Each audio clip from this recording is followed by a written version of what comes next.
सर्वमंगल मांगल्ये शिवे सर्वार्थ साधिके शरण्ये त्र्यंबके गौरी नारायणी नमोस्तुते।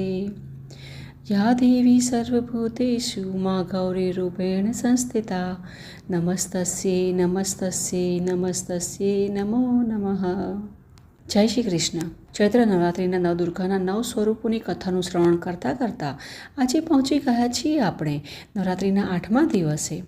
અને નવરાત્રિનો 8મો દિવસ એટલે મા દુર્ગાના મહાગૌરી સ્વરૂપની પૂજા આરાધના કરવાનો પાવન દિવસ। 8મા દિવસે મા મહાગૌરીની પૂજા કરવામાં આવે છે અને આ દિવસને દુર્ગા અષ્ટમી પણ કહેવાય છે। આમ નવરાત્રિની મહાઅષ્ટમી તિથિ અત્યંત મહત્વપૂર્ણ માનવામાં આવે છે। આ દિવસે કન્યા પૂજન કરાય છે, એટલે કે કન્યાઓની પૂજા કરી તેમને સ્વાદિષ્ટ ભોજન કરાવવામાં આવે છે, તેમજ ભિન્ન ભિન્ન પ્રકારની ભેટ આપવામાં આવે છે।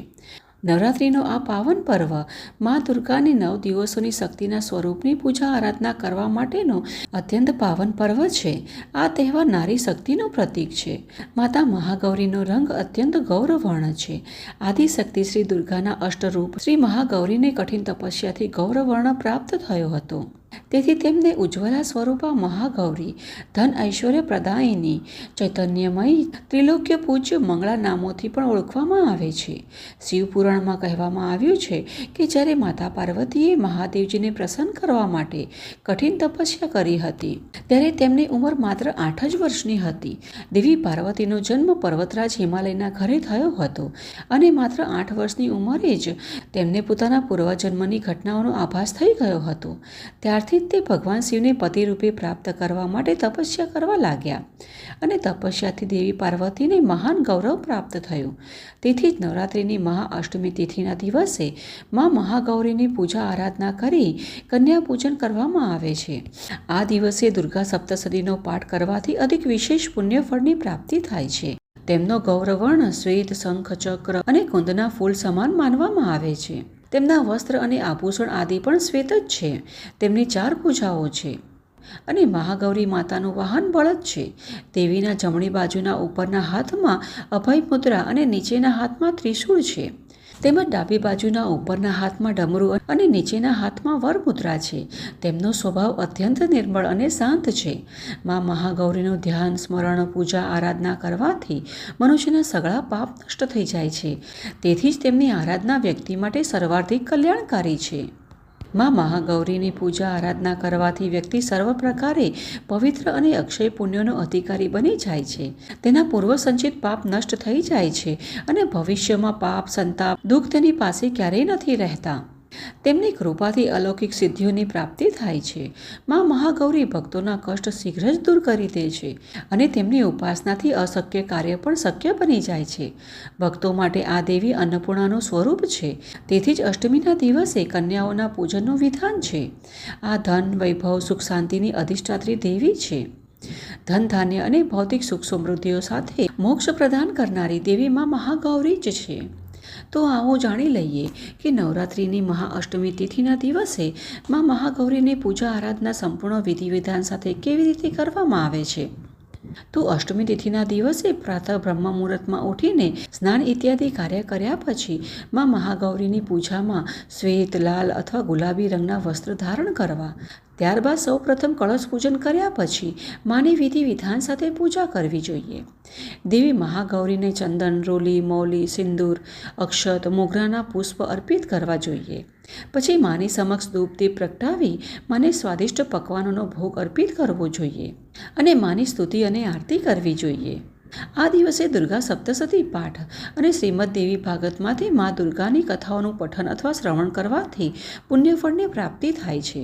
અને જો આપ ઉપવાસ કરી શકતા હો તો આ મહાઅષ્ટમી તિથિના દિવસે મા મહાગૌરી માટે ઉપવાસ રાખવો જોઈએ, કેમ કે નવરાત્રિના 9 દિવસ ઉપવાસ રાખવો બધા માટે શક્ય ન હોઈ શકે। તેવા સંજોગોમાં જો મનુષ્ય આ મહાઅષ્ટમીના દિવસે જ ઉપવાસ કરી મહાગૌરીની પૂજા આરાધના કરે છે તો સંપૂર્ણ નવરાત્રિના ઉપવાસ ઉપવાસનું ફળ એમ જ પ્રાપ્ત થઈ જાય છે.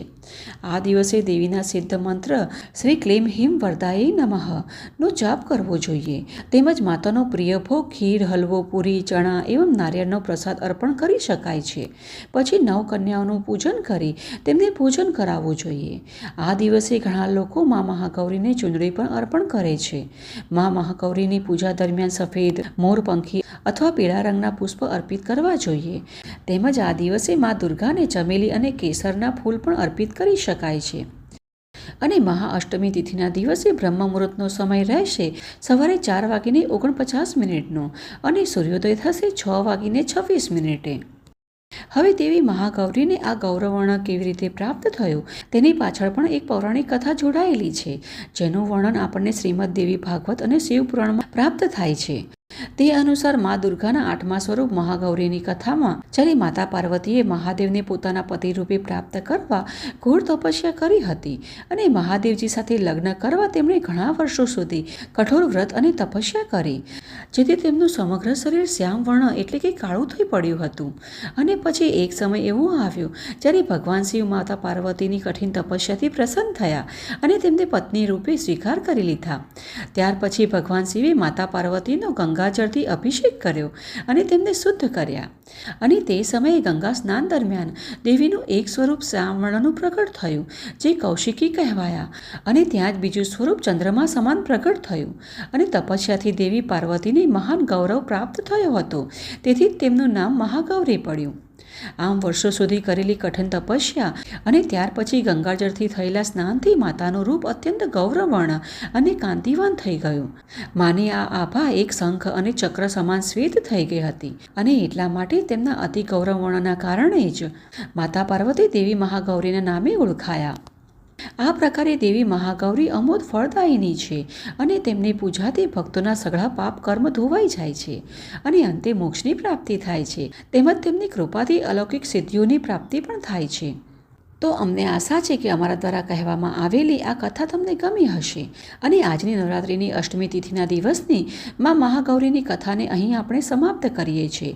અને કાલે નવરાત્રિના 9મા દિવસે એટલે કે નવરાત્રિના અંતિમ દિવસની કથા સાથે આપણે ફરી મળીશું, નવદુર્ગાના 9મા સ્વરૂપની કથા સાથે.